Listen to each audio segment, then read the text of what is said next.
classifiers throughout this series of programs. A classifier is a handshape that is used to represent various people or things. For example, the inverted V classifier represents a person, and the 3 classifier represents a vehicle. In a sentence, usually the object is identified, then the classifier is substituted for the object in subsequent conversations, similar to how a pronoun is used. Here are 2 examples.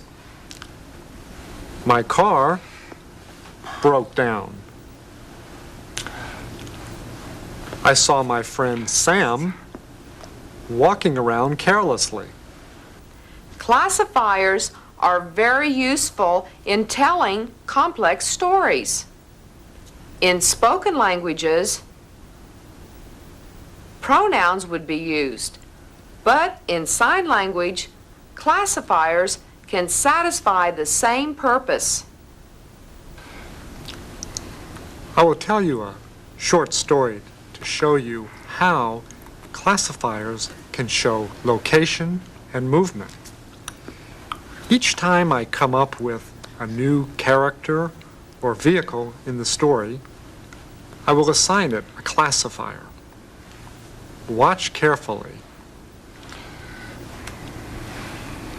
I was standing on the street corner, getting ready to cross the street, when suddenly a car roared around the corner, forcing me to jump back, barely missing me. As I was about to start across again, 2 police cars roared by, chasing the first car. Wow. A lot of information was given in that story through the action of the classifiers. In many ways, the story is less ambiguous than a spoken story, where a lot of information is left to the imagination. That's because, in addition to the location and movement of the people and the vehicles in the story, you can see the manner in which I acted and reacted, and the speed and manner in which the cars drove. Anna Rinaldi is here to tell you a story about her big mistake. First, she will tell about her groceries in sign language only, so watch closely.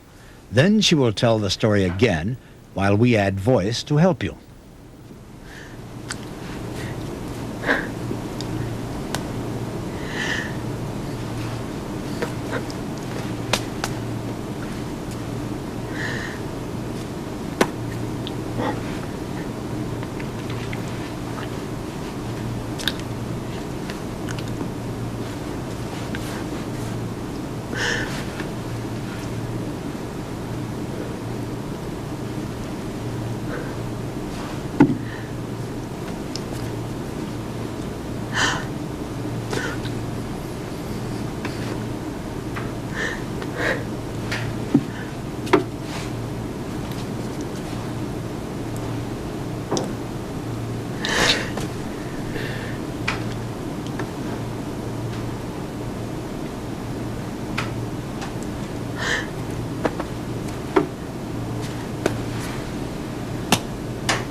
How much of the story did you understand? Let's watch again, this time with voice to help you. Let me tell you what happened to me last night. I was driving home from just purchasing groceries at the grocery store. I had my bag of groceries beside me. I was driving, but began to feel hungry. I thought I'd have a banana. I reached in the bag and pulled out an apple. I didn't buy an apple. Well, let's see. I reached in again and pulled out an orange. I didn't buy an orange. Let's try one more time. I reached in. Oh no, I know. This is wrong. These are not my groceries. I'll have to go back. I turned around.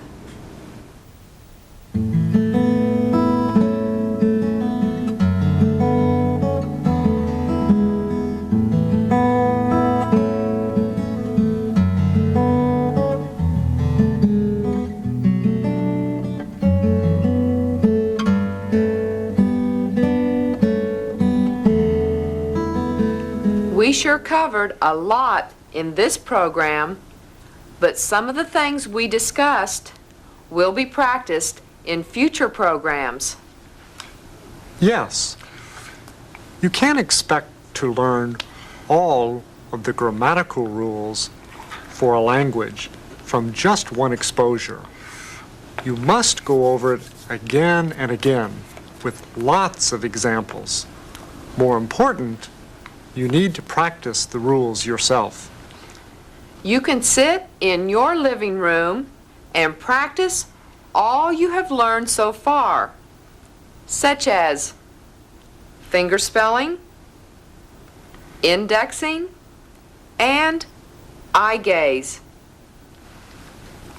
The best thing for you is to watch deaf people talk and observe how they use the rules of sign language. That's all for this show. See you on the next program of On the Other Hand.